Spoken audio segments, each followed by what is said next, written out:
Bueno, buenas tardes a todos. ¿Cómo les va? Bienvenidos a esta primera charla sobre temas de ingeniería y analítica. Muy bienvenidos todos. Para nosotros es un honor hoy tener a Nelson Fernando Mariño. Él es ingeniero industrial, microbiólogo de la Universidad de los Andes, también con magíster en ingeniería industrial. Él es socio, fundador y consultor de la empresa Decisiones Logísticas y tiene más de 20 años de experiencia especializados en el diseño y desarrollo de modelos aplicados alrededor de la cadena logística y la cadena de suministro. En el día de hoy, Nelson nos va a compartir sus experiencias que son muy aplicadas, muy en la vida real y además muy rigurosas en el tema de la pandemia del COVID-19. El título de su charla es ¿Cómo la ingeniería industrial o cómo la ingeniería logística puede apoyar la toma de decisiones en salud pública durante la pandemia?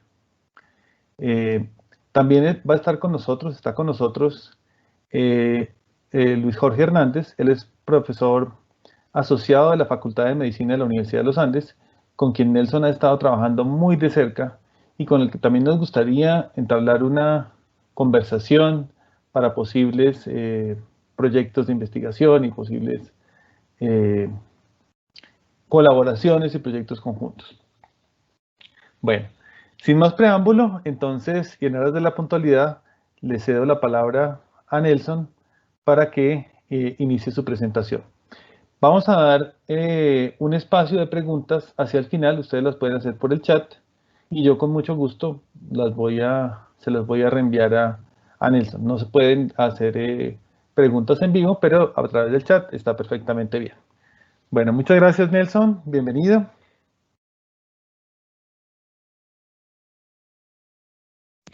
Micrófono, por favor.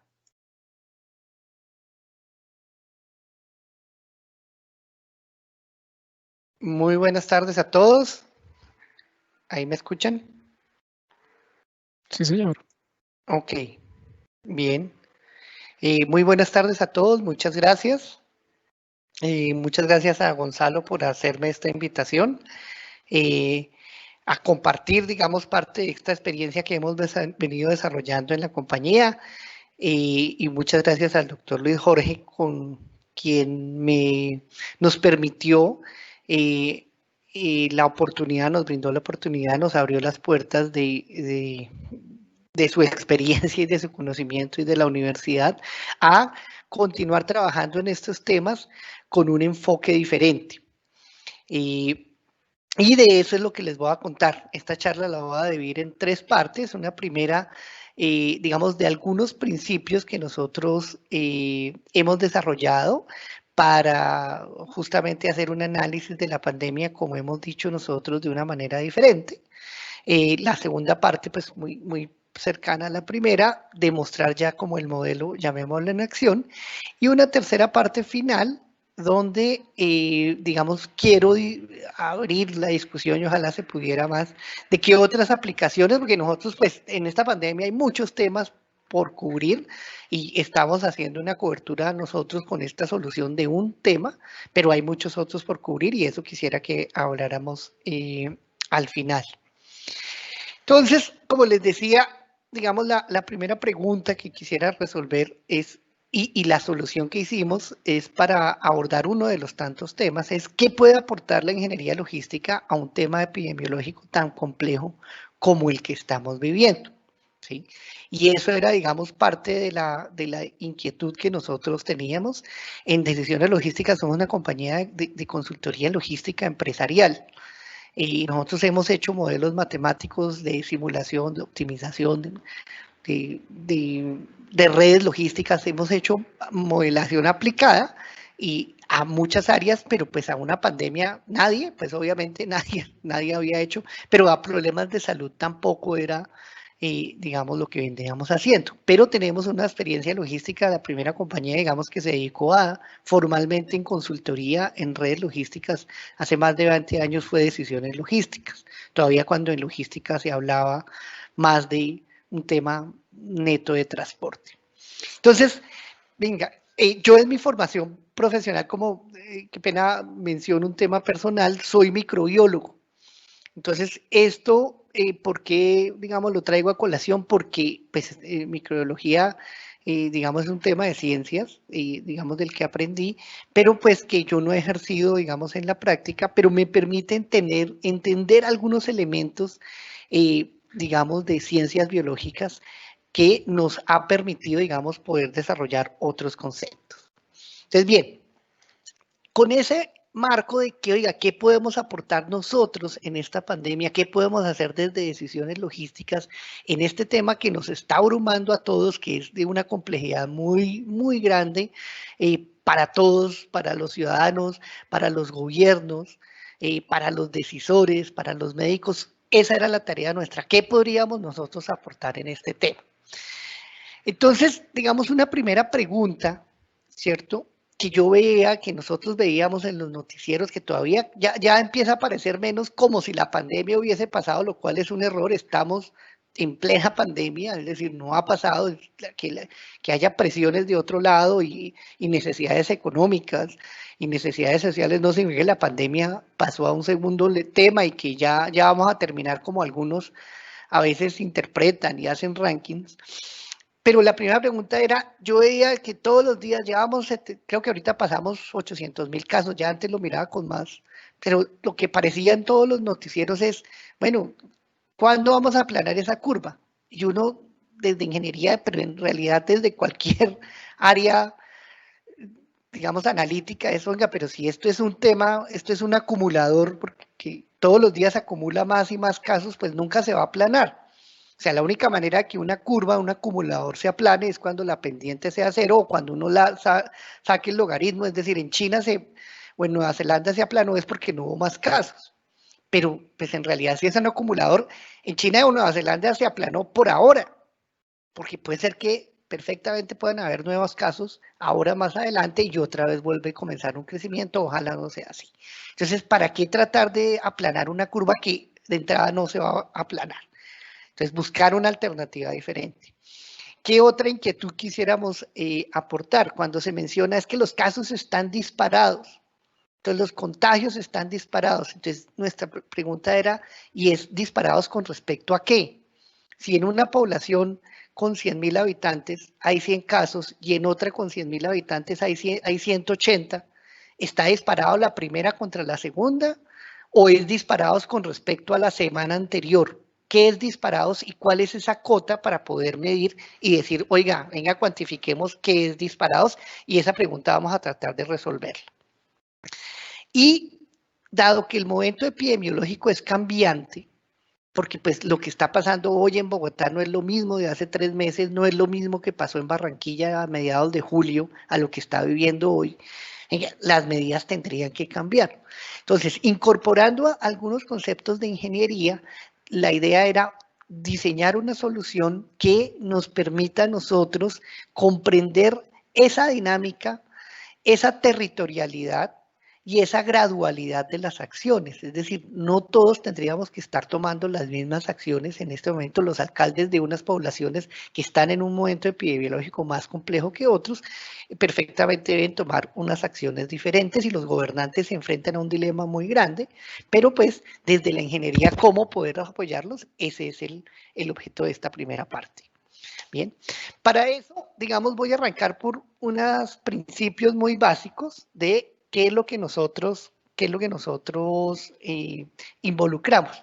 Lo primero, y es un gran acierto, y eso siempre hay que reconocerlo, no en todos los países es así, ni inclusive ni en todas las ciudades. Por ejemplo, Bogotá tiene los datos abiertos y cada día son mejores, pero el Instituto Nacional de Salud brinda unos datos muy buenos de la pandemia, el registro caso a caso de la pandemia, ¿cierto? Esos datos están disponibles y cada día mejoran más. De hecho, como en todos los datos hay imperfecciones, es decir, nunca va a haber una base de datos perfectas, pero para quienes hemos trabajado de bases de datos y quienes lo han hecho, el proceso de extracción, transformación y limpieza de una base de datos es largo. A veces las compañías, lo digo, nuestra experiencia, digamos, es más de empresas, realmente cuando sacan datos, qué sé yo, pedir las ventas. Entonces uno dice, las ventas, eso todas las compañías los tienen, perfecto, todas las compañías las tienen, pero venga, es que toca saber que en el fin de mes hay devoluciones. Recuerde que es que hay unas notas crédito, recuerde que no sé qué, y hay que hacerle un proceso de extracción y eso es normal. No hay compañía que pueda darle un clic y tener los datos disponibles. Aquí tampoco, pero los datos son de una calidad muy buena. Más allá que siempre pueden haber errores, retrasos, campos vacíos, eso es normal en cualquier base de datos, pero el hecho que se tengan datos abiertos y que muchos investigadores con diferentes perfiles puedan hacer análisis es una gran ventaja y es algo que es completamente novedoso. De hecho, en la epidemia, en la pasada, digamos, epidemia de SARS, que aquí no nos llegó afortunadamente, pues ni siquiera habían estas informaciones. Y estamos hablando de que eso es hace tan solo 10 años. No había, digamos, una capacidad de información como la que estamos teniendo hoy en día. Bien, para entrar un poco más en los temas de ingeniería, digámoslo así, nosotros lo que hemos hecho con esta información que está disponible es analítica aplicada. ¿Cierto? Parte de lo que nosotros, vamos a ver que son más cosas, pero uno de esos principios es coger, tomar esa información, ¿cierto? Combinándose con otras técnicas de estadística, como es análisis jerárquico, como es análisis multivariado, análisis factorial, ¿cierto? Es coger esos datos que están disponibles, fundamentalmente de las plataformas del Instituto Nacional de Salud y del Ministerio de Salud, y transformarlos para ayudar nuevamente a los tomadores de decisiones a identificar cómo está su territorio en este momento epidemiológico, cuál es la capacidad que tiene y qué medidas podría tomar. Entonces, este es otro principio muy importante. Un tercer elemento que, digamos, estamos incorporando es el principios de gestión y control. En esta pandemia, y puede suceder que en muchas otras no ocurra lo mismo, todos hemos sido conscientes de una u otra manera, bueno, yo antes uno ni siquiera sabía, obviamente uno nunca quisiera entrar a una UCI, pero pues uno no sabía bien, digámoslo así, cuál eran las UCI, ni nada, qué hospitales o qué clínicas habrían. En esta pandemia, como decía, hay una particular situación y es que las UCI son un recurso crítico. Es tan crítico que las medidas, digamos, de confinamiento, algunas medidas de, digamos, restricción a la circulación de personas para evitar, digamos, una propagación más alta, se dan en función de la ocupación de las UCIs. Si las UCIs están al 60% o al 48% como están hoy, por ejemplo, en Bogotá, pues realmente hay una holgura, llamémoslo así, y una capacidad de maniobra diferente a si estuvieran al 90% como estuvieron hace un poco más de un mes, en ejemplo de Bogotá. Entonces la UCI se vuelve un recurso crítico en el que, digamos, no se puede, en un sistema no es fácil identificar cuellos de botella, en un sistema de salud como cualquier sistema de salud es muy complejo y van a haber muchos cuellos de botella, pero en particular se identifica que si las UCIs están muy ocupadas, tenemos que tomar, digamos, unas acciones muy diferentes. Y en eso, en teoría de restricciones que no han manejado, pues se encuentra un recurso crítico y hay que subordinar todos los otros elementos para que ese recurso crítico no colapse. Con la particularidad de esta situación es que si el recurso crítico colapsa, son muertes adicionales, como sucedió al principio de la pandemia en Italia o en Madrid o en Guayaquil, que realmente ellos tuvieron una velocidad de contagio, obviamente no sabían, era una situación diferente, pero tuvieron una velocidad de contagio que desbordó la capacidad. Y al desbordar la capacidad se pudieron haber generado unas muertes adicionales por falta de capacidad de atención. Obviamente no queremos llegar a esa situación, no ha llegado Colombia, digamos que ha estado muy cerca en algunas zonas, pero lo ideal es nunca llegar a ocupaciones tan altas porque las ocupaciones altas, la congestión en cualquier sistema, es digamos, no es deseada a veces, pero aquí en particular puede traducirse en un estrés del sistema de salud pública y muertes adicionales.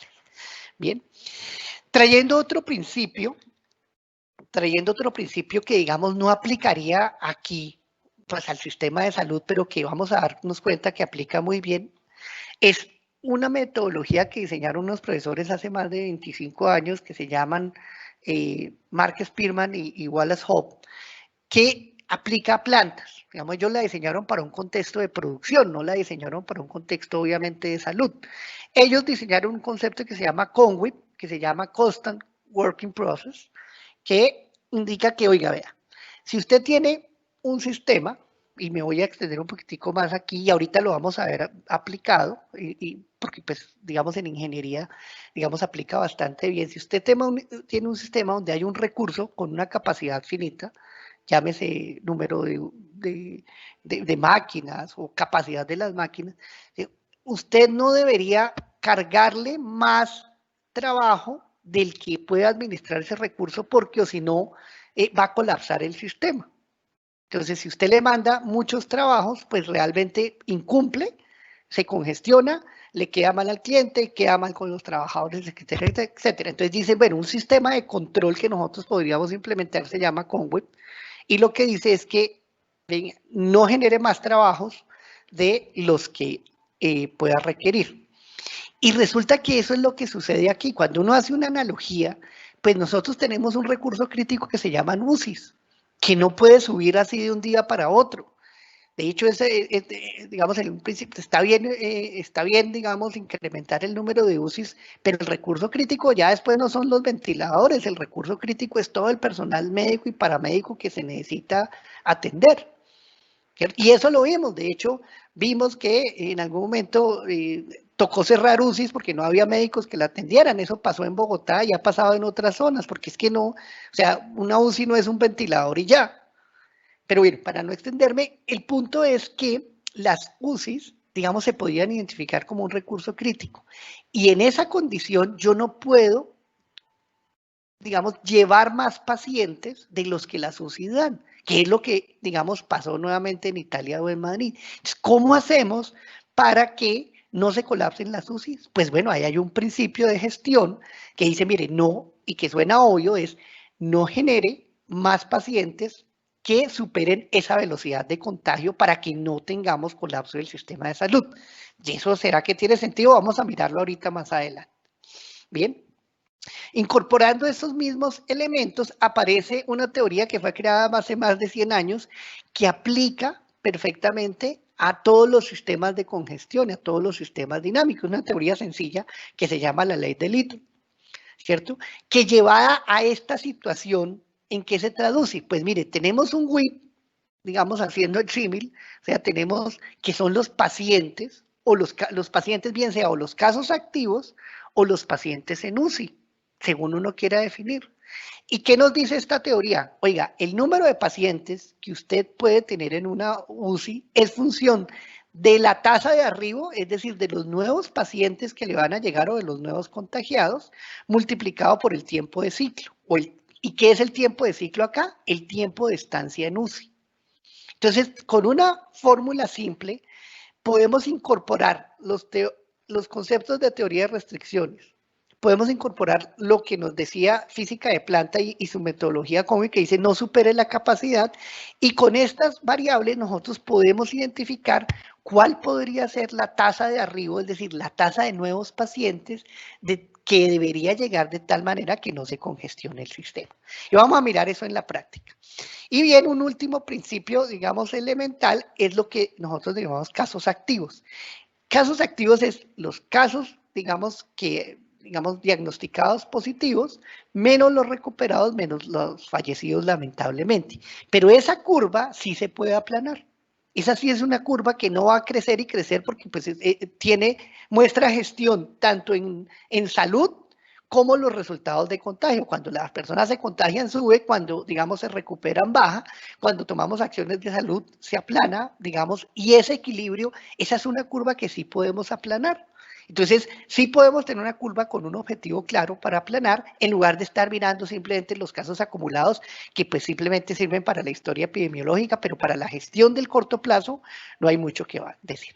Entonces vamos a mirar esos principios básicos en un ejemplo ilustrativo, aunque las cifras se parecen a la realidad, pero digamos nuevamente no es la realidad, pero en un ejemplo ilustrativo. Entonces supongamos que en una población hay 100 UCIs, que 100 unidades de cuidados intensivos, que el tiempo de estancia en UCI es de 14 días. ha estado, eso oscila, es una variable aleatoria, pero supongamos que es de 14 días para efectos del ejemplo.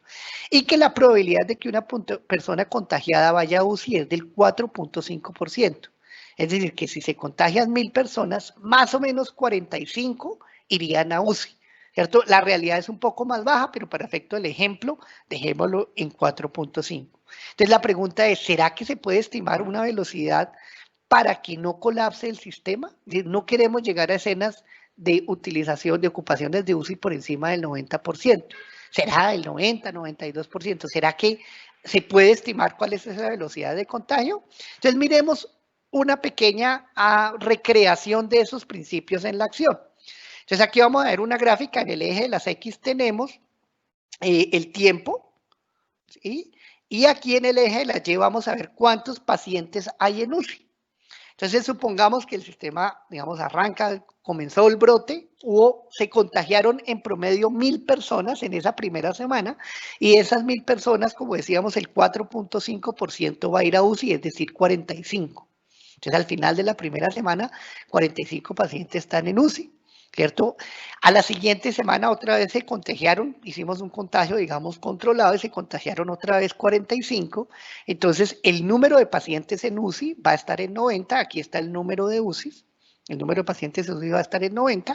Todavía no colapsan las UCI. Tenemos un sistema con estrés, pero todavía no han colapsado las UCI. Tenemos 100 UCI, listo. Supongamos que a la tercera semana nuevamente se contagian 1000 personas. Entonces, ¿qué pasaría en ese sistema? Pues sí, desafortunadamente se contagiaron 1000 personas más, entran 45 UCI, pero salen las 45 que habían entrado en esta primera semana. Entonces, uno dice, pero mire, entraron 45, salieron 45, oiga, como que este sistema se podría estabilizar. Claro, este es un ejercicio teórico, pues aquí numérico, en la vida real eso sube y baja, como ya lo vamos a ver, pero mire que si en la siguiente semana otra vez se contagiaron más o menos 1000, oiga, mire, el sistema subió un poco su utilización, pero no estamos bien. O sea, no estamos colapsando el sistema, está en un sistema con una alta ocupación, con cierto estrés, pero no colapsamos. ¿Qué pasaría si se contagian un poco más de 1000 personas? En este ejemplo se contagiaron como 1200 personas, llega un número mayor a UCI y ¿qué? Vamos a ver que se empieza a colapsar el sistema o se colapsa el sistema porque van a haber pacientes que no encuentran UCI. Nuevamente escenas de Madrid, escenas de Guayaquil, ¿sí? De Italia, donde ya la siguiente semana otra vez se contagiaron más. Nuevamente, todas estas personas no tuvieron posibilidad de llegar a UCI y puede hacer que fallecieran. Esto no lo sabemos. Y entonces vamos a ver que si el sistema sigue así, se van a producir muertes adicionales. Esta es, digamos, una tasa de mortalidad, por decirlo así, muertes adicionales, porque se está contagiando y no hay capacidad de atención de UCI. Entonces, miren que si hubiésemos tenido el sistema como en estas primeras semanas, en estas 3 primeras semanas, realmente lograríamos, a pesar del estrés, digamos, no tener colapso del sistema. Aquí nos excedimos, aquí colapsó el sistema. En la semana 8, digamos, recreando un poco lo que sucedió, supongamos que a la semana 8 se incorporaron más UCIs al sistema, entonces digamos pasamos de 100 a 120, entonces vemos que ya listo, la ocupación es un poco inferior, se libera, digamos, capacidad, baja, digamos, también después de una ola. Seguramente aquí cuando llegamos a esta situación hubo medidas de restricción, como pasó, entonces si llegamos a esta situación hay medidas restrictivas, seguramente bajan el contagio, porque las medidas de restricción, digamos, si funcionan, bajan el contagio, entonces empieza la curva a bajar, ya tenemos más holgura, y en fin, este comportamiento que es teórico, digamos, podría ilustrar principios de ingeniería llevados a la acción de salud pública. Bien, entonces miremos si ese principio, digamos, podría llevarse. Bueno, en este ejemplo, si el número de contagiados no superaran 1000 por semana, nunca hubiese colapsado el sistema. Entonces, aquí nos excedimos, aquí colapsó. Entonces, miremos si eso podría llevarse a la práctica. Esto es un ejercicio, esto que está aquí nuevamente en el eje de las X está el tiempo, en el eje de las Y nuevos confirmados. Y la curva que sube y baja es, digamos, los confirmados que hubo en ese momento. Esta es la curva para el Atlántico. ¿Cierto? Miren lo que sucedió en el Atlántico en ese momento. Esta es la curva de máxima utilización y máxima ocupación. Se excedió. En ese momento en el Atlántico tuvieron que el sistema, digamos, definir colapso del sistema de salud no nos sucedió escenas como las que sucedieron nuevamente en otras ciudades, afortunadamente, pero realmente llegó a un nivel que no debería haber llegado. Y eso que esta curva, en ese momento, esta línea estaba más abajo. Recordemos que se han ido incorporando UCIs, unidades de cuidado intensivo se han ido incorporando al sistema de salud. Esta cota estaba un poco más abajo. Entonces, mire que esa cota teórica, calculada desde un principio de ingeniería, se podría llevar perfectamente a la práctica y aquí hay una prueba, oiga, mire, sí, allá sucedió, se colapsó, tuvieron que mandar pacientes a Cartagena, a otras ciudades, porque, digamos, no daban abasto, ¿cierto? Afortunadamente fue un pico corto, como se ve acá, y afortunadamente para Barranquilla ha ido disminuyendo después de ese gran pico, que ojalá no hubiésemos llegado, hubiese podido ser un poco más largo, así viniera aquí en descenso como vamos a ver otras ciudades. Esto es Bogotá. Esta es la cota calculada por Bogotá, nuevamente la línea que sube y baja es la línea de nuevos casos y la raya verde que está arriba es la cota que estaba calculada para que no se saturara el sistema. ¿Cierto? Aquí es que no queremos que llegue a eso y mire que en Bogotá se ha excedido, se excedió y estos son, digamos, coincide con la realidad observada. Este es un modelo estadístico, obviamente no significa que, además depende del perfil de las personas que se contagian, etcétera, etcétera, pero mire que podíamos haber llegado y evitar este sistema. Decir que colapsó o no Bogotá, no se sabe, eso no es algo, pero por ejemplo Bogotá sí tuvo que mandar más de 100 pacientes a Cundinamarca, lo cual está bien, eso no significa que esté mal. Para evitar el colapso del sistema, obviamente uno tiene que digamos, despachar o remisionar pacientes de alguna manera para que no se colapsen, digamos, las clínicas, porque no tiene sentido. Entonces se tomaron otra serie de medidas, pero miren que la cota nuevamente estaría. Esta es la cota, aquí a la izquierda están los nuevos casos, a la derecha son los casos activos. Entonces los casos activos lo que muestran es, bueno, como aquí hay asintomáticos, aquí hay diferencia entre la fecha de inicio de diagnóstico, etcétera. Digamos, esta cota no es tan precisa como esta otra, pero nos da un indicativo que no, digamos, claro. Este es el ejemplo del Valle. Aquí vemos nuevamente cómo han ido creciendo los casos del Valle y cuál es la cota, y el Valle nunca ha tenido un compromiso de su sistema de salud como hemos visto en otro lado. Es decir, las medidas en el Valle, bien sean las que hayan tomado, independientemente de las que hayan tomado, el sistema de salud en el Valle no ha tenido un colapso y esto es un reflejo de la realidad observada. Esta es la de Santander, para finalizar esta parte, donde vemos que llegó a un pico y ahí como que se mantuvo en una pequeña medio meseta, esto es un equilibrio dinámico, pues, pero no llegó a ese sistema de colapso. Aquí se tomaron medidas más restrictivas, nuevamente después de unas medidas restrictivas 2 o 3 semanas se ve el descenso y eso es lo mismo que observamos. Pero nuevamente entonces uno diría, mire que yo sí puedo, nuevamente, como tenemos que construir una nueva realidad y como esta nueva realidad va a tener que, el contagio no va a desaparecer, pues digamos no estamos en una situación como la de China o Nueva Zelanda donde las medidas de contención fueran efectivas y por ahora, porque además nuevamente pueden volver a aparecer, no hay nuevos contagios, si uno se mantuviera en esta zona, que no nos pase lo de Barranquilla, que fue mucho estrés, podría más o menos tener una actividad normal dentro de lo que implica esta nueva normalidad. Bien, entonces con ese principio, viendo que esto funcionaba, que calibraba, que razonablemente se podía representar, empezamos a construir diferentes análisis. Y uno de esos análisis es lo que hemos denominado la matriz para una reactivación segura. ¿Qué es esto? O sea, nuevamente, tenemos que ver que la situación, hay de hecho con esas gráficas veíamos que en un momento dado la situación de Barranquilla era diferente a la del Atlántico, perdón, era diferente a la de Bogotá, diferente a la del Valle, diferente a la de Santander. Entonces, como les digo, incorporando esto y otros conceptos nos dimos a la tarea de buscar una manera de cómo apoyar esas decisiones. Entonces creamos esta matriz conceptual, donde tenemos en el eje de las X, en el eje horizontal, lo que un indicador que ya llamamos el índice de contagio, que relaciona variables que estén estrechamente ligadas al contagio, el RT, por ejemplo, que todos los epidemiólogos usan, pero con una diferencia particular. Y ahí es donde nuevamente los conceptos de ingeniería entran a enriquecer el análisis. En una población, en ese mismo ejemplo que estábamos utilizando, de que en una población hay 100 UCIs, ¿cierto? Y se contagian 1000 personas, ¿cierto?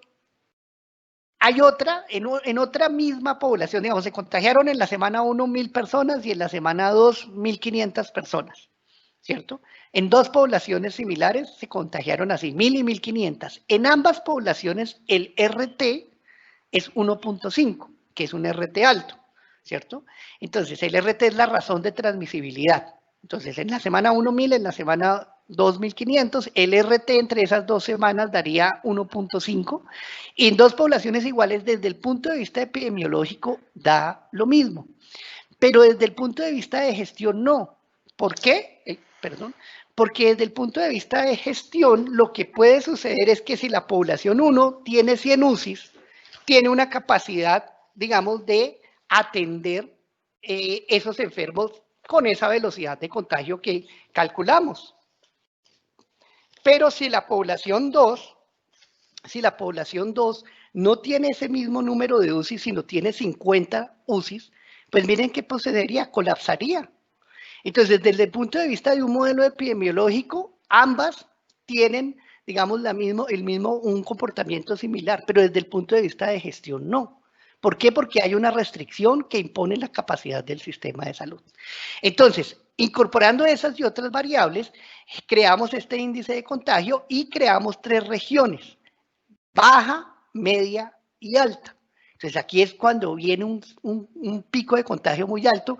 Por ejemplo, sucedió en Amazonas, desafortunadamente, sucedió en Villavicencio, recordemos por allá, ahorita está volviendo a suceder un pico alto, pero recordemos que el tema de la cárcel. Entonces aquí se ubica variables que estén relacionadas con el contagio. Y en el eje de Y, ¿cierto? En este eje Y, hicimos una combinación lineal de diferentes variables para mirar cuál es la actividad. La actividad lo que mira es cuántos casos tengo. Entonces, si yo tengo poquitos casos, ¿cierto? Si tengo poquitos casos activos y me contagié mucho, pues estoy mal, podría estar acá, pero estaría mucho peor si además de muchos casos, de muchos nuevos casos, tengo muchos casos activos, porque estaría en esta zona roja de acá. Entonces, en el índice de actividad también identificamos tres, digamos, límites: bajo, medio y alto. Y construimos una matriz que nos permite identificar si una población, acorde a la capacidad de su sistema de salud, de su territorio, de su región, dónde se estaría ubicada. Porque no es lo mismo una población que esté por aquí arriba a una que esté por acá. Las medidas tendrían que ser diferentes, ¿cierto? Y cada gobernante local tiene que mirar cuál es su momento epidemiológico, cuál es la capacidad de su sistema de salud y cómo están sus vecinos para saber qué medidas debe tomar. Entonces, con estos dos índices, creamos esta matriz que nos permite identificar 9 regiones diferentes, y en cada una de esas regiones podrían tomarse acciones distintas. Si bien estas, digamos, 3 tienen una alerta, llamémoslo amarilla, ¿cierto? Claramente, esta alerta amarilla de acá es diferente a esta de aquí arriba. ¿Por qué la alerta amarilla digamos, de la posición 1-3, que le llamamos cerca estricto, es diferente? Porque aquí está dado es porque hay un nuevo brote muy importante, ¿cierto? Que puede comprometer en un futuro su sistema de salud. Claro, dependiendo, en un futuro es en 2 semanas, ¿no?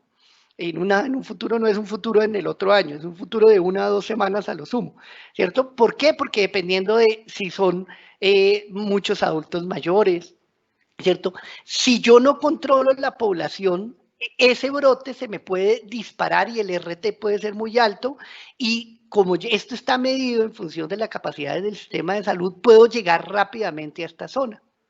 Entonces, esta alerta amarilla marca es un control estricto. Oiga, tenemos que hacer control estricto, mientras que esta alerta amarilla, que tiene es un índice de actividad alto, pero un índice de contagio bajo, marca es, oiga, nos están demorando mucho los pacientes. ¿Qué quiere decir? Seguramente pueden ser nuevamente adultos mayores, o los tratamientos médicos no están funcionando. De hecho, Antioquia, y eso lo vemos, tiene un mejor desempeño en temas de salud que otras regiones. Es decir, digamos, el Valle tiene mejor desempeño en número de contagios. Allá las medidas de control han funcionado mejor, ¿cierto? Aparentemente que en otros lados, pero en Antioquia las personas, digamos que el tratamiento de salud ha funcionado mejor y ahorita vemos de pronto algunos ejemplos. Entonces, tenemos 5 niveles de alertas, pero con condiciones diferentes que obedecen a la epidemiología de cada uno. Entonces, miremos un momento, bueno, ahí les decía, hay 5 niveles de alerta, pero digamos con condiciones diferentes. Miremos un momento, bueno, y hay variables. ¿Cómo se vería esa matriz eso es para la semana, para esta semana, digamos, los datos los actualizamos, digamos, si se quiere a diario, lo hacemos una actualización general los lunes. Entonces, recordemos, índice de contagio, zona baja, media y alta, índice de actividad, zona baja, media y alta. Entonces, en esta semana hay comprometidos, ¿cierto?, los sistemas de salud y, digamos, llamémoslo así, la operación o la normalidad de varias poblaciones y no todas son menores. Está Urumita, Popayán, San Andrés, Florencia, es decir, aquí vemos que en esta región hay varios que podrían estar comprometidos. Tal vez era otra obsesión, digamos, que nosotros teníamos y es que todos los focos están alumbrando es Bogotá, Cali y Medellín. Pero pues, digamos, las medidas que se tomen en las ciudades importantes de nada le sirven a Quibdó. O sea, Quibdó también tiene unas necesidades, Florencia, Villagarzón. Las poblaciones necesitan, porque el virus no distingue si es población grande o pequeña. Es decir, claramente en ciudades urbanas y en zonas urbanas con mayor densidad se contagia más rápido, pero pues las preocupaciones para todo el país. Entonces, también era importante poder visualizar el país de una manera diferente, que esa fue una obsesión. Entonces, aquí vemos, la figura indica que en este momento va hacia abajo. Es decir, en este momento, digamos, va hacia abajo. La mayoría en este momento va hacia abajo. Aquí en Vigado se ve hacia arriba, el triángulo hacia arriba significa que va en crecimiento. Cuando es como un rombo, digamos, es estable, ¿cierto? Aquí digamos, se nota a la izquierda, digámoslo así, esas diferentes percepciones. Y el color indica la población de adultos mayores que se contagiaron. Si de acuerdo a la distribución de su región fueron altos, medios o bajos entre el primero, segundo, tercero, cuarto cuartil o mayor que el cuarto cuartil. De hecho, desafortunadamente, mire que los registros marcan que y obviamente a esas poblaciones o a los grupos mayores se le hacen más pruebas, pero que hay mucho adulto mayor contagiado. Entonces vemos, digamos, y nuevamente aquí se ve que no en todas las poblaciones tendríamos que estar tomando las mismas medidas. Montelíbano tendría que tener unas medidas diferentes a las de Maní o a las de Jumbo, que está en digamos, en la zona de alerta amarilla. Bien. Entonces, esta es una manera diferente. Creemos que así puede un gobernante tomar decisiones un poco más claras de cara a lo que está sucediendo. La pandemia no ha acabado, se está moviendo, van a aparecer nuevos brotes permanentemente. No sabemos durante cuánto tiempo, pero claramente no se acaba ahorita que acaba el mes. Bien, entonces vamos a mirar un análisis complementario de cómo ha sido el movimiento de la pandemia. Entonces, esto es la gráfica que estábamos mirando para abril, para principios de abril. La gráfica, la matriz no decía mucho. La verdad, uno dice, pues todos estábamos acá, ya por aquí se empezaban a mover y claramente uno primero se contagia, digamos, y después va a empezar a subir. Primero se contagia y después aparecen los enfermos. Pero pues esto es lo que nosotros vivíamos en ese momento. En ese momento nos preguntábamos, hombre, ¿será que esto sí puede funcionar? Porque esto es algo nuevo, este es un análisis nuevo, estábamos todos aprendiendo de la pandemia y vamos a ir mirando cómo se va a ir moviendo, digamos, los diferentes, cómo va a ir dispersándose el brote, nuevamente analizando desde el concepto de la matriz y cómo se ve diferente. Entonces, bueno, recordemos el color implica la población de adultos mayores y la figura, la razón de transmisibilidad. Bien, entonces, miren, empezamos a ver, la mayoría, todos estábamos, mire que estamos en abril nuevamente, todos estábamos por allá, no había muchas poblaciones, los nuevos brotes no aparecían, por aquí apareció Leticia, que fue el primer brote importante que hubo, ¿cierto? Mírenlo, como se ve que excedió su capacidad, obviamente la capacidad del sistema de salud pues es muy baja, ¿cierto? Empezamos a ver, voy a ir avanzando un poco más rápido, ya vamos en mayo, aquí arriba está la fecha, estamos en el 17 de mayo, empiezan a desplazarse, a aparecer nuevos bretos. Mire que ya no solo fue Leticia, sino Tumaco, Pueblo Viejo, Puerto Nariño, poblaciones que, digamos, llegaron con sus primeros brotes. La más grande es Bogotá por el tamaño, o sea, el triángulo más grande este es Bogotá. En ese momento en Bogotá, digámoslo, pues no habían, estábamos en restricción, sí, porque para mayo esta restricción era, pero pues digamos en ese momento realmente no sé si se justificaba haber tomado una medida de restricción, pero es bueno, después de analizar siempre es difícil, siempre es fácil después de mirar, pero el hecho es que empieza a dispersarse el brote de una manera, digamos, como más activa. Aquí empezamos a ver, mire que por aquí es donde empieza ya a liberarse las restricciones de, digamos, las diferentes restricciones del confinamiento. Mire cómo empieza a crecer. Ya estamos en junio, mire cómo empieza a llegar a más y más poblaciones. A mediados de julio genera un salto más grande. Aquí está Bogotá. Bogotá en ese momento estaría en lo que dentro de nuestro modelo, no lo que digamos se haya decidido o no, estaba en creciendo con una población adulto mayor importante y estaba en la zona de alerta amarilla. ¿Sí? Aquí está Cartagena, mire Barranquilla como empieza a aparecer. Recordemos que la costa fue en particular de los nuevos brotes importantes, y empezamos a ver cómo se va moviendo el virus a lo largo del país. Tenemos aquí hacia alrededor nuevamente, ya empiezan a haber varias poblaciones y nuevamente la idea es identificar las medidas que yo tendría que tomar en este momento en Turbo, son diferentes a las de Pamplona o diferentes a las de Barranquilla, y la idea es que el gobernante pueda tener herramientas analíticas que le permitan compararse, pero con criterios, digamos, objetivos y no solamente subjetivos. Aquí vemos, por ejemplo, cómo estaría la situación en julio y en general cómo ha ido dispersándose el virus. Ahí vemos cómo sigue creciendo en general. Bien. Hasta llegar a una situación donde, mire también interesante, me voy a volver, aquí va esparciéndose y aquí se va recogiendo otra vez, que es lo que hemos venido viendo, o sea, hubo como unos picos, ¿cierto? Y empezó un poquito como una especie de recogida, ¿cierto? Que ahí estamos viendo, pero el virus sigue activo. Este es el último cuadro, o sea, el virus sigue activo.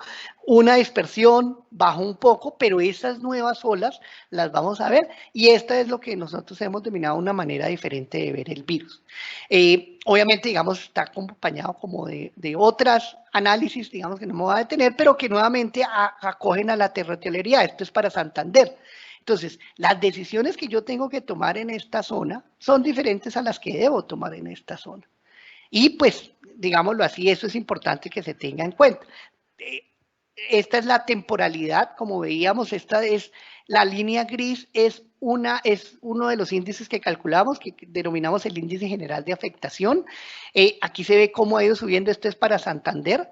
En rojo, los colores indican, digamos, la cantidad de personas que deberían estar en una restricción mayor, 1.100.000 en ese momento en el pico que era en agosto, 390.000, digamos, en alerta naranja, etcétera, etcétera.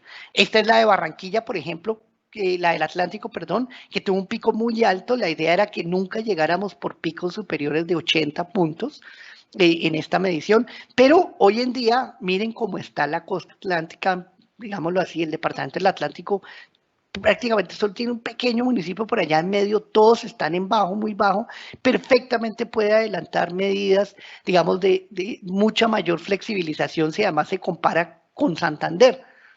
¿Por qué? Porque tuvo su pico, ahí está, se ha mantenido alrededor de 20 y esto le da un espacio para que tome medidas diferentes y así debería ser. Bien, entonces la idea es que el concepto desarrollado nos permite identificar temporalidad, territorialidad, gradualidad de las acciones y un elemento clave que es ese indicador adicional de capacidad de contagio. Bien, listo. Bueno, no sé si, bueno, dijimos Gonzalo que preguntas al final, ok, sí, listo. Esta era la primera parte de lo que quería mostrarles, digamos, esos principios y esta solución. Pero yo creo que ingeniería logística tiene mucho más por seguir aportando en esta pandemia y creo que deberíamos integrarnos más. Voy a arrancar con solo mencionar unos ejemplos en los que creo que vale la pena profundizar en este o en otros foros. El primero es esa capacidad que nunca entendí de dónde salió, y realmente busqué estudios y nunca entendí que, por ejemplo, dijo que el 35%, los buses deberían ir a un 35% para evitar el contagio. Yo realmente no encontré.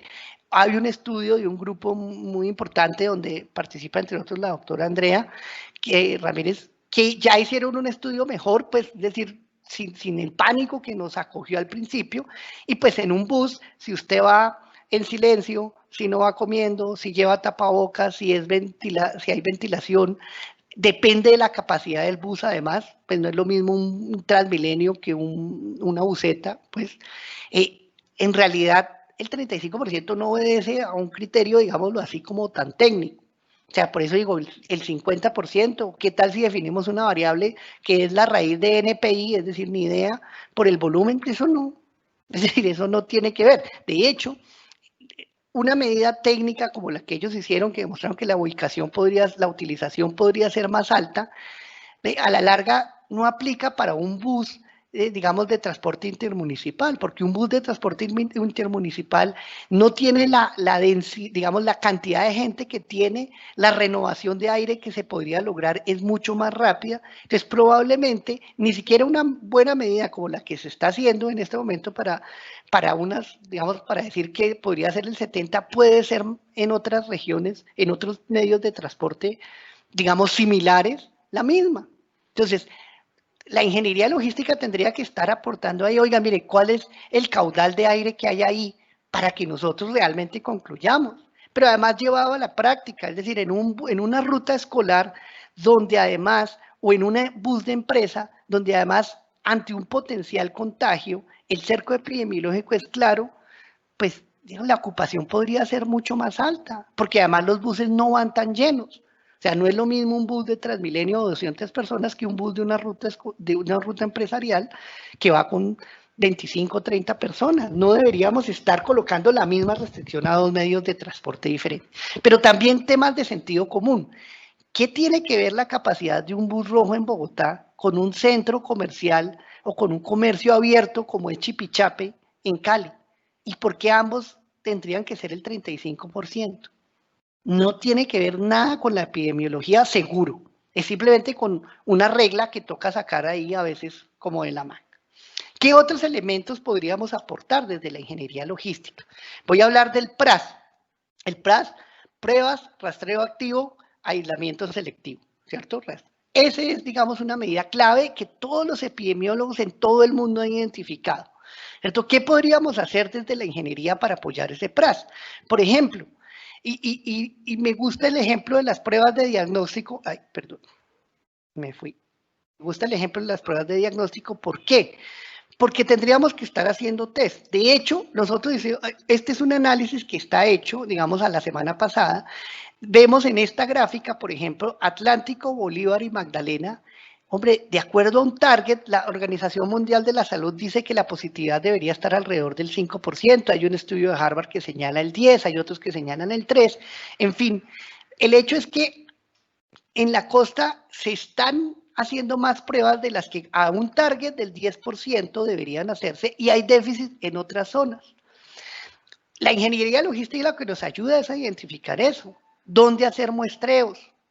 ¿Dónde, digamos, hacer el flujo de proceso? Y miremoslo así, y yo digo, ¿quién está más acostumbrado a hacer muestreos y a definir cómo hacer muestras? ¿Los epidemiólogos o probablemente una compañía de investigación de mercados como el Centro Nacional de Consultoría? Pues en el Centro Nacional de Consultoría permanentemente están haciendo muestreos, claro, con otro propósito, pero allá hay gente de ingeniería que es capaz de hacer una modificación y entender y calibrar los parámetros mucho mejor. Seguramente en el Departamento Nacional de Planeación también, o en el DANE. Entonces, la ingeniería debe estar apoyando este proceso para ver dónde hacemos un muestreo más eficiente y cómo esos recursos limitados que tenemos los enfocamos de una mejor manera.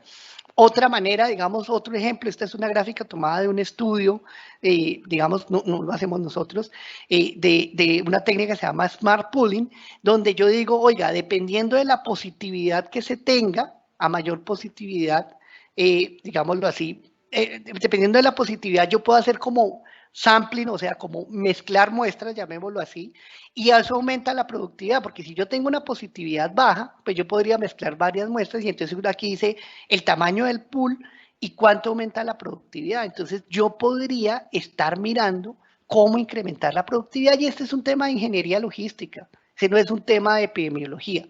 ¿Cierto? Y es donde nosotros deberíamos estar apoyando. Pero además deberíamos estar revisando todo el proceso. El INS se ha quejado mucho de que aparecieron empresas tomadoras de muestras que tomaban muestras sin saber a qué laboratorio, sin qué destino. El alcalde, la alcaldesa se criticaba que es que las EPS no hacen muestras y es que no hacen el trabajo como debe ser. No, es que ¿cómo hacemos para hacer un flujo de proceso que en realidad nos permita aumentar la capacidad? Y de hecho yo creo en particular que el reto ahorita no es incrementar el número de pruebas, sino más bien reducir el tiempo. Entonces, ¿cómo haríamos para que con ese pico de pruebas que tuvimos de unas 40,000 pruebas, lográramos más bien que el tiempo de notificación fuera de 48 horas? Que nosotros lográramos tomar pruebas, ¿cómo rediseñamos ese proceso para que tengamos las mismas 40,000, al menos las mismas 40,000 si se pudiera más, pero que el tiempo de notificación sea de 48 horas?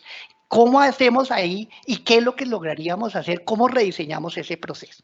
Bien, ese es otro tema de ingeniería logística. En el rastreo, se indica que más o menos deberían haber unos 80 rastreadores, de 80 y 85 rastreadores por cada 100,000 habitantes.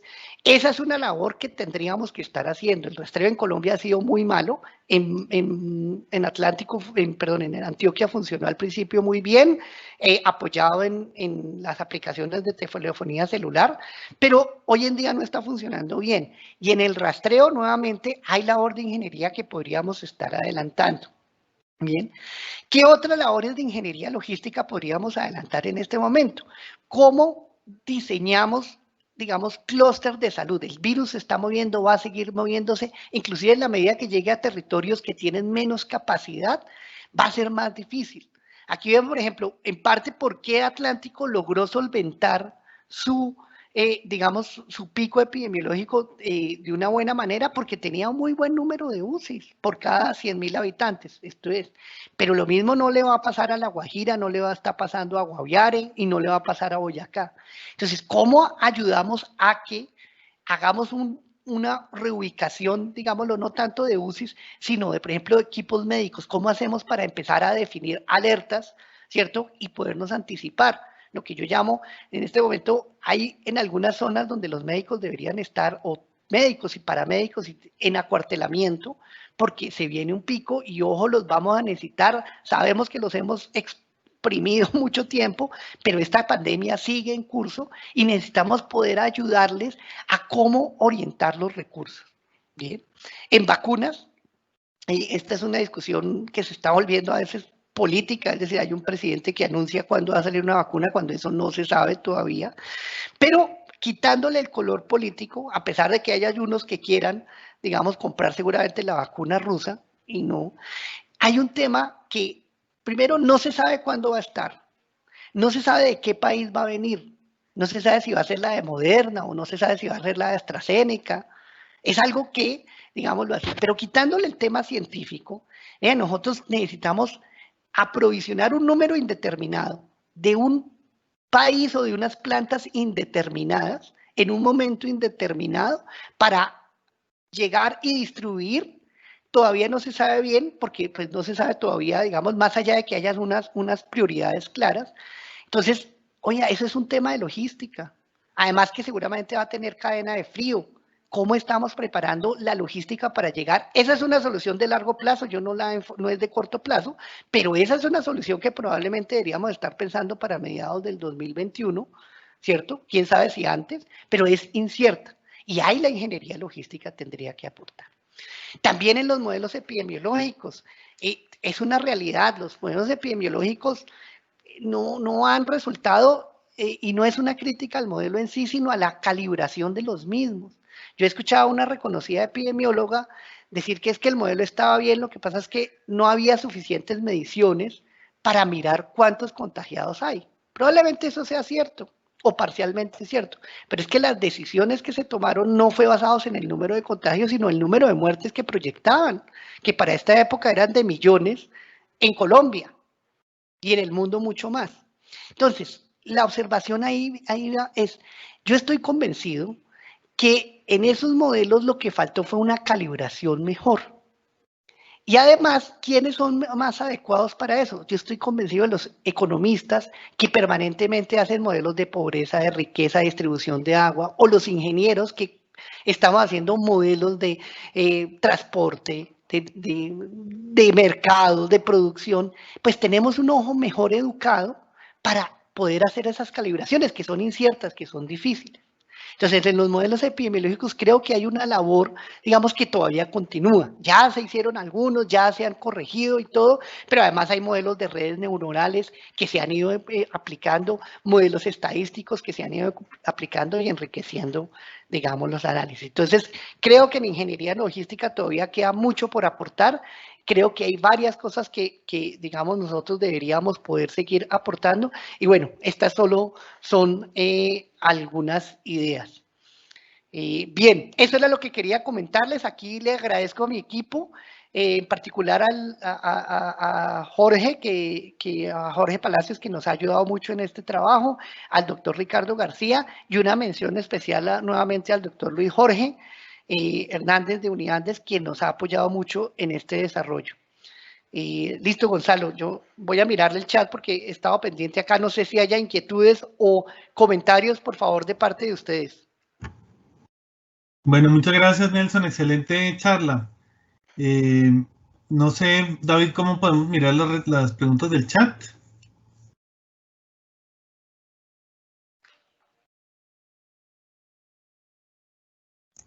En este momento no hay intervenciones todavía. Bueno, aquí me llegó una pregunta por el interno, Nelson. Okay. Dice, ¿qué elementos adicionales aporta este modelo que presenta a los modelos epidemiológicos? ¿Cuál es la novedad del modelo que estás presentando? Bueno, lo primero, este no es un modelo epidemiológico. O sea, nosotros no está, el objetivo no es hacer un modelo. Al principio nosotros hicimos un modelo epidemiológico, pero pues, digámoslo así, no. Esto es un modelo de gestión que toma elementos de epidemiología, ¿cierto? Pero este es un modelo de gestión. O sea, a la larga lo que nosotros queremos ayudar a los gobernantes a tomar decisiones donde tomamos elementos de epidemiología. ¿Qué es novedoso? Incorporar elementos de ingeniería analítica a estos análisis. Mire que esta es la misma información en general que esta información pública, está ahí, no hay una información, lo que hay es unos análisis distintos, incorporando elementos de ingeniería y de epidemiología, de ingeniería y de epidemiología. Bien, entonces, nuevamente, resalto, no es un modelo epidemiológico, es un modelo de gestión que le ayuda a los gobernantes a, digamos, a soportar sus decisiones en este duro y complejo momento. Perfecto. Otra pregunta que me llegó aquí también. ¿Estas predicciones podrían hacerse a mediano plazo? ¿Qué dice Bogotá?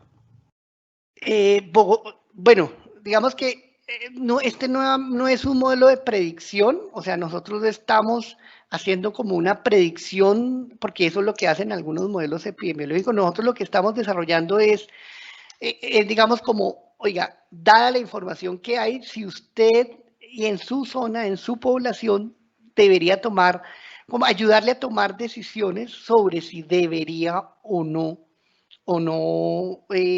abrir más o menos restricciones. O sea, venimos de una restricción generalizada, digámoslo así, que un poco nos llevó a todos a tomar una misma decisión cuando los momentos epidemiológicos y la gradualidad de las acciones son diferentes en cada uno, ¿cierto? Entonces, para Bogotá en particular, nosotros, pues lo que, digámoslo así, se basa, viene un segundo, pues no sé si haya pasado ni siquiera, no sé, yo creo que no se puede decir que un segundo brote, porque es que todavía el primero creo que no ha terminado, ¿cierto? No es que nosotros cayéramos como sí podría interpretarse de pronto en Barranquilla, Para Bogotá, digamos que no sé, no quisiera como entrar en esa futurología que es un poco lo que nos ha llevado. Este es algunos errores de decisión. Este es un modelo de gestión de corto plazo. Es el equivalente llevado a una planta, no el plan del otro año, sino el plan de la próxima, de las próximas 2 semanas a lo sumo. Es un modelo claramente entre lo que uno podría decir entre, digamos, en términos de planeación, entre táctico y operacional, ¿cierto? Y las predicciones de largo plazo no es algo que nos preocupa. Nosotros sí tenemos aparte en otro lado un modelo como de predicción, pero esta solución presentada no es de largo plazo. Bueno, Nelson, Bien. muchas gracias. Pues sin aras de la puntualidad y de atenernos a la agenda. Aquí, bueno, aquí me hacen una pregunta y quisiera que la respondieras. ¿El modelo se podría replicar de manera sencilla en cualquier país? Sí, yo creo que sí. Este modelo, es decir, de hecho, inclusive nosotros con Our Boring Data, que es una página muy buena, hicimos como algunos análisis que podíamos llevar a otro país. Claro, este modelo conceptual se podría llevar, de hecho, a cualquier situación y a cualquier región, no necesariamente país, donde donde se encuentre un recurso crítico claro como es acá. Hay dos como elementos que se podrían llevar. Uno, digamos, los índices y poder medir, digamos, varias variables a la vez. El segundo, el tema de las UCIs y de poder identificar si ese es un recurso crítico y si las medidas se van a tomar teniendo en cuenta esa variable como nosotros le hemos calculado se puede. Yo creo, no en todos los países hay la misma información. De hecho, Bogotá tiene muy buenos datos abiertos que no están en otras ciudades, nomás para ir lejos, para no ir tan lejos. Entonces, los análisis tienen que ser territoriales. Digamos, un análisis de Colombia a mí me parece muy mal cuando en la prensa aparece Colombia va de ranking de quinto. Esos son rankings inútiles que solamente sirven para algunos favores o algunos análisis políticos ligeros.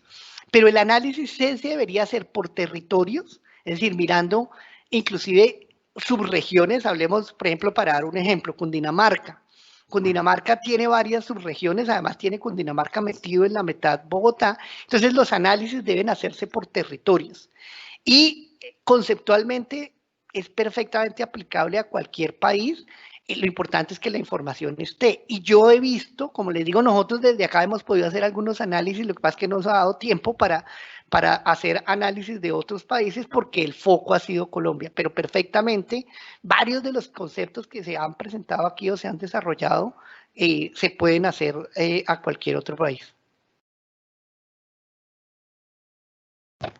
Aquí hay un par de preguntas. Una creo que es más como en la misma línea de lo que acabas de responder. Que es, ¿a qué escala o tamaño de población se pueden llevar los análisis? Y la última pregunta, ahí sí esta sí va a ser la última, dice, la ley del Lidl requiere como supuesto un sistema estable. ¿Y cómo defines un sistema estable en salud? Muy buena pregunta. Termino la anterior. Sí, yo creo que el análisis se puede hacer para una ciudad grande como Bogotá, debe hacerse, digamos, basado en un pesetas, ¿cierto? Pero para pueblos, hay pueblos, municipios que no tienen UCI. Por eso tiene que hacerse por un territorio. O sea, digamos que hay un hospital, digamos, nivel 3 o departamental o que atiende ciertas regiones. Las capacidades deberían mirarse así. Y la segunda pregunta, claro, aquí no hay un estado estable, es decir, digamos, ¿qué podría ser un estado estable? ¿Se acuerdan cuando yo mostraba la gráfica una de las gráficas, digamos, no, podría decirse que Bogotá y Barranquilla, digamos, estuvieron en un equilibrio no tan estable, ¿cierto? Pero sí hay estado estable, por ejemplo, en el Valle o en Santander, de las que hay.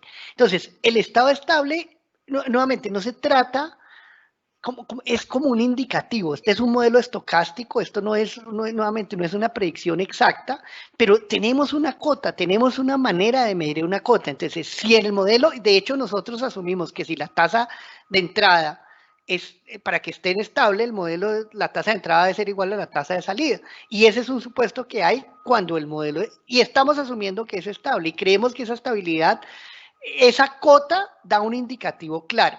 Y de hecho, como se mostró y lo hemos verificado, o sea, en esto la calibración no se hizo ayer, o sea, la calibración lleva varios meses y se puede mostrar que sí es. Estadísticamente estable, no sé, pero prácticamente estable sí estoy seguro que es una muy buena aproximación. Bueno, perfecto, Nelson. Gonzalo, yo no sé si el doctor Luis Jorge se pudo, si él No. tiene alguna observación, si se pudo conectar, porque él me escribió por acá que había tenido problemas, pero no sé, yo no, hasta hoy me estoy mirando el chat. Pero bueno, no sé si haya más inquietudes. No, ya es hora de dar por terminado el evento. En aras de la puntualidad y deferencia aquí con nuestros organizadores. Pero de todas maneras, si alguien quiere contactarte, ¿cómo hace? Ah, ok, venga, espéreme que se me olvidó colocar aquí mis datos al final. Eso, perfecto.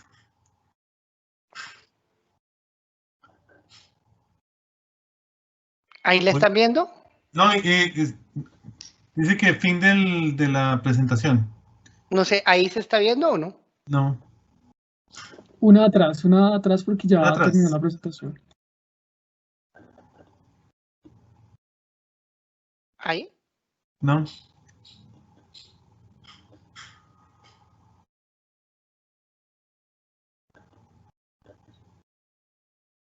¿Ahí? Tampoco, Ana. Es que dice como, ahí sí. Bueno, listo, pues. Pues muchas gracias, Gonzalo, esta invitación, además porque con Gonzalo también tuve oportunidad de discutir algunas cosas y pues de enriquecerme con sus conceptos. Y pues no, nada, muchas gracias a todos. Espero, como digo, hay mucho por ingeniería y mucho en analítica que se debe aportar en esta pandemia y en estas situaciones. Muchas gracias a todos y espero que sea de su utilidad.